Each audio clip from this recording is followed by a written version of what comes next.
We begin what's trending with a flood of reactions on social media to new reports that 20 people are now in captivity after the notorious terrorist Bello Tunji attacked the Gajit community in the Sabon Birni local government area of Sokoto State. Now here's what we know. The kidnapping took place on Tuesday with both men and women abducted and 2 people were injured. It comes as Tunji, as you see on your screen, has indicated his plans to fully control parts of eastern Sokoto State, which has led to the mass displacement of residents and families as seen in this video you see that has been trending all week. I'll take some quick reactions to people. One person says, nah, what is all this? And why do we even have executives? How can a bandit be this loud and bold, yet nothing has been done? The more you look at the ongoing scenes in Nigeria, the more you question your sanity. Joseph says, is there no police in northern Nigeria? Why are these terrorists moving from town to town without being challenged, but police mount checkpoints in southern Nigeria to extort motorists?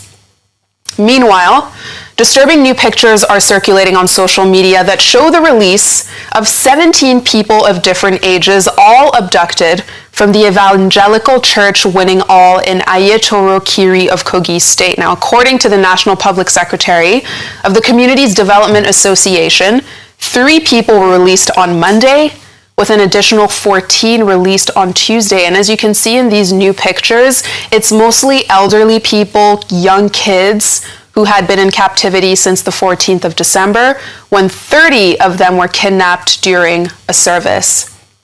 Now, according to the association, this was very much a community effort that led to bringing these people back safely, saying that they worked with families of the people who were abducted, community leaders. And a lot of the people are saying, you know, why is there such a vacuum when it comes to security and police presence in these states? Where is everyone? Rufai, I'll start with you. And that's exactly what we are saying. I would rather we are bringing people back home, releasing people, showing that the government cares, rather than spend that money, billions on lobbying. Okay, look at it now. Part of the terms and conditions, please, Vimba, read in that lobbying contract for us, please. I just want you to Go read ahead. Once I've got it, to be able to talk about the things we are doing to safeguard the Christian communities in it. Does this story show that we are safeguarding the Christian community? People, Christians, were abducted in a church since 14th of December. They had to do community effort to bring them back. No government. And it's not only them. These ones, they will have paid some ransom. So with a story like this, very good. Through asking, communicating his action to protect Nigerian Christian communities, maintaining U.S. support in countering jihadist group and other disabilities. Does this communicate action that you are protecting Christian communities, where it is the Christian communities that had to look for a way to be able to get their people out? See the way they were dehumanized. Let me talk about a case. Reverend Archie was killed just because of his faith. We've been making an agenda for his wife that has been in captivity since Reverend Archie was killed weeks ago. I have been advocating for Reverend Archie's killing when I was on holidays in England. I came back to this country on the 3rd of December. So before then, Reverend Archie's wife had been in captivity. I don't know if they have released Reverend Archie's wife, only if they will release her tomorrow. No government agency. The last time it was the family that was running around. Reverend Archie's body was only released after the family had gone to put some money forward to the criminals. Reverend Archie was picked up in his home.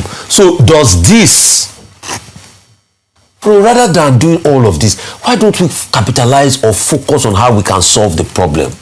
I was reading in African reports as regards this lobbying thing that one lawyer was paid $5,000 just to write a letter to some American, what is it called, senators or something. $5,000 to write a letter. Well, a lawyer deserves his wages. I'm not saying they don't deserve their wages, Dr. Abati. I'm not arguing that the lawyer doesn't deserve their wages. I'm just stating empirical facts. But see the sad reality. So I think it's time for us to look within. As we speak today, I don't even know, maybe if the government, let's even set up a website, a glossary of all of those and index that have been kidnapped, so that we even know the cases that are currently on, the cases that we are pursuing, because I know it can even be overwhelming that they even lost track of most of these cases. The cases that have been opened up, what's the coordinated effort? See this woman, see what she has been through. Her face tells the story of Nigeria. When we say Nigeria happened now, oh, the data boys and the those under PRU establishment, they will come and tell you that you are stupid, you are mad, that you hate Nigeria. The emergency lovers of Nigeria will come. Yeah. So maybe if we can even set up the website, have a glossary, a reporting website that we can all harmonize, so that we know the cases that we're even tracking. And please, for what it's worth, ensure that Reverend Archie's wife gets out there. Absolutely, solutions. Okay, the whole issue is about the worsening state of insecurity in Nigeria and the impunity of non-state actors. Bello Tunji Kachala, those are his full names, known for short as Bello Tunji, is considered the most notorious terrorist bandit in the northwestern part of Nigeria. Now, before this latest attack in that local government in Sokoto, it was reported to have given the people in that area 24 hours notice to leave their homes. And I think there were videos of persons actually running away. And then this latest attack, he taking control of the place, injuring people, abducting more than 20 residents in that community in Sokoto East. Now, this Bello Tunji first came to fame, I think, in 2022, when in one particular incident, he was reported to have killed over 200 persons, he and his gang.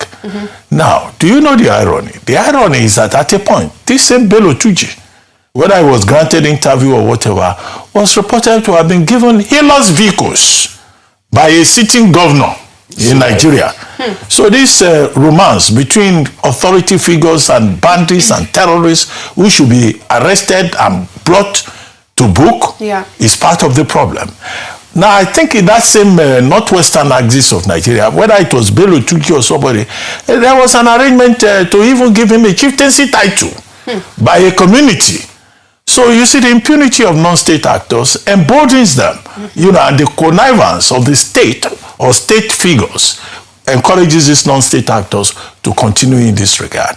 It's not as if the authorities do not know who he is. It's not as if they don't know where he operates. So he speaks beyond insecurity to the failure of the state to apprehend these criminal elements. Absolutely. And it's the same thing with the Equa Church in Kogi State, right? In the community in Kogi State. Now, over 30 persons were abducted on December 14. Now, on January 1, we were told that 4 persons were released. By January 13, 4 persons were released because 3 were reported to have died. They gave them 3 corpses, released 4.